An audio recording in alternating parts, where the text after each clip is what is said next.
नमस्कार प्रिय विद्यार्थियों, मैं डॉक्टर पीसी मीणा, सहआचार्य राजनीति विज्ञान, बीए पार्ट फर्स्ट का टॉपिक काइंड्स ऑफ अथॉरिटी, सत्ता के प्रकार। आज मैं अपना व्याख्यान देना चाहूँगा। सत्ता क्या है, सत्ता का क्या अर्थ है, सत्ता के स्रोत क्या हैं, इसकी चर्चा मैं पिछली क्लास में कर चुका हूँ। आज मैं सत्ता की टाइप्स ऑफ अथॉरिटी या काइंड्स ऑफ अथॉरिटी के बारे में आपको बताना चाहूँगा।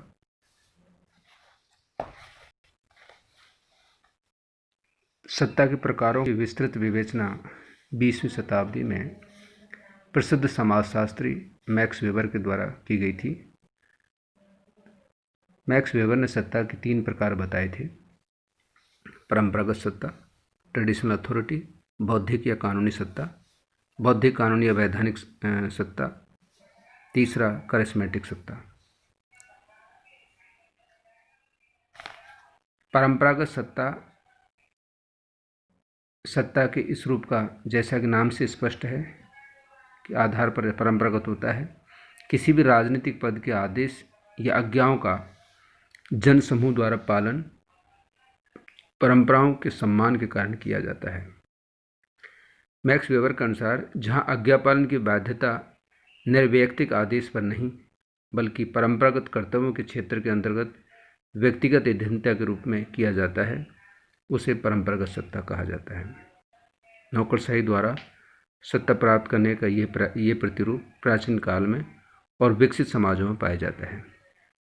आधुनिक युग में कुछ राजतंत्रात्मक प्रणालियों में इस प्रकार की सत्ता का उल्लेख हम देख सकते हैं।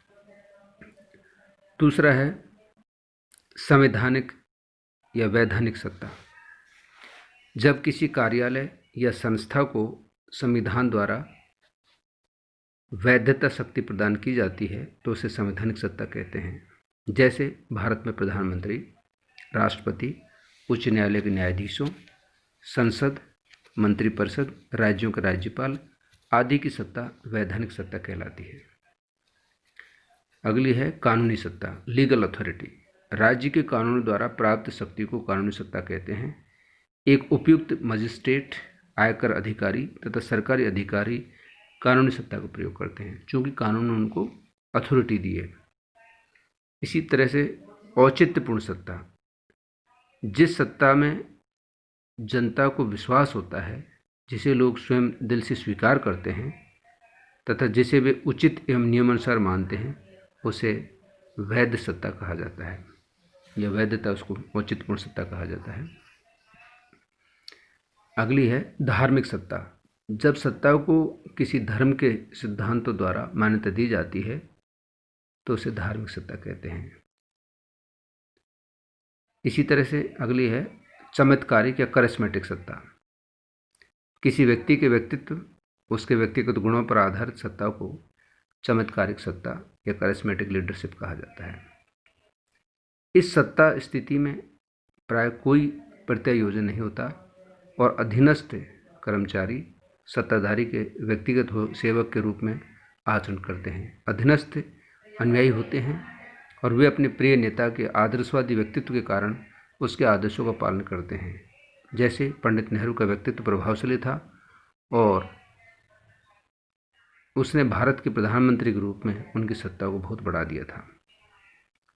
इसी तरह श्रीमती इंदिरा गांधी की सत्ता को भी हम करिश्मेटिक सत्ता कह सकते हैं। श्रीमती इंदिरा गांधी के व्यक्तित्व के प्रभाव से लोग उसको अपना मत देते थे। अगले है राजनीतिक सत्ता, पॉलिटिकल अथॉरिटी। जो शक्ति किसी व्यक्ति को राजनीतिक दल या राजनीतिक समूह में अपनी स्थिति के आधार पर प्राप्त होती है, उसे राजनीतिक सत्ता कहते हैं। कांग्रेस अध्यक्ष या जनता दल अध्यक्ष या बीजेपी अध्यक्ष की सत्ता इसका एक उदाहरण हो सकती है। यद्यपि सत्ता के प्रति लोगों के अलग अलग दृष्टिकोण हैं, लेकिन फिर भी हम ये कह सकते हैं कि सत्ता और वैधता के बीच में क्या संबंध है। तो सत्ता और वैधता में घनिष्ठ संबंधों की चर्चा प्रोफेसर मैक्स वेबर ने द्वारा की गई है। सत्ता प्रभाव का अत्यधिक कुशल रूप है और कोई भी राजनीतिक सत्ता वैधतापूर्ण वैधता के रूप में, वैधता के माध्यम से ही सत्ता में परिवर्तित करने का प्रयास करता है। दमनात्मक शक्ति की अपेक्षा वैधतापूर्ण सत्ता न केवल अधिक स्थायी होती है, बल्कि वे कम से कम राजनीतिक साधनों के होते हुए भी शासकों को शासन करने के योग्य बनाती है। क्योंकि दमनात्मक सत्ता अधिक समय तक नहीं चल सकती। एक समय ऐसा आता है कि उसको पद से हटना ही पड़ता है। जनता की सहमति और स्वीकृति से जो सत्ता को स्वीकार करते हैं, जिनको जनता वैध मानती है, वही सत्ताधारी आगे लंबे समय तक सत्ता में रह सकता है। यही कारण है कि वैधता विहीन सैनिक शासन कभी स्थायी नहीं हो सकता।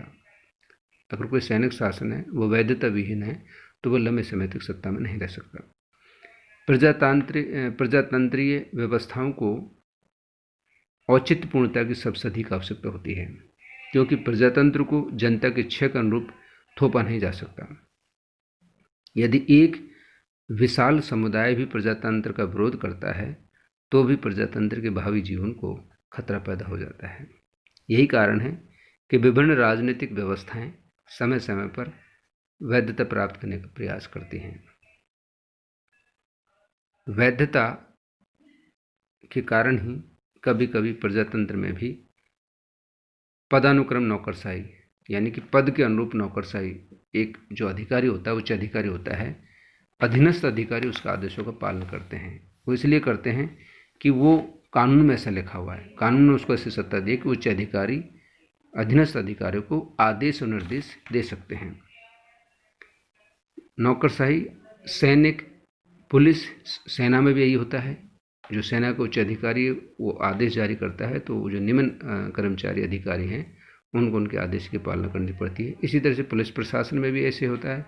पुलिस प्रशासन के उच्च अधिकारी अधीनस्थ अधिकारियों को आदेश निर्देश देते हैं और वो उन पर कंट्रोल करते हैं और उनको उनके अकॉर्डिंग कार्य करवाते हैं। दमनात्मक प्रयोगों एवं सत्ताधारियों के विशेष अधिकारों को जनता द्वारा स्वीकार कर लिया जाता है। इस प्रकार वैधता के अभाव में सत्ता अप्रभावशील होती है। कोई भी सत्ता जो है, अगर वो वैधताधारी नहीं है, लीगल नहीं है, तो वो लंबे समय अप्रभावशील होती है। जनता पर उसका कोई प्रभाव ज़्यादा नहीं पड़ सकता। इसलिए सत्ता एक तरह से वही सत्ता स्थायी रह सकती है जिसको जनता के द्वारा सहमति स्वीकृति मिली होती है। तो बच्चों, आज इतना ही। धन्यवाद।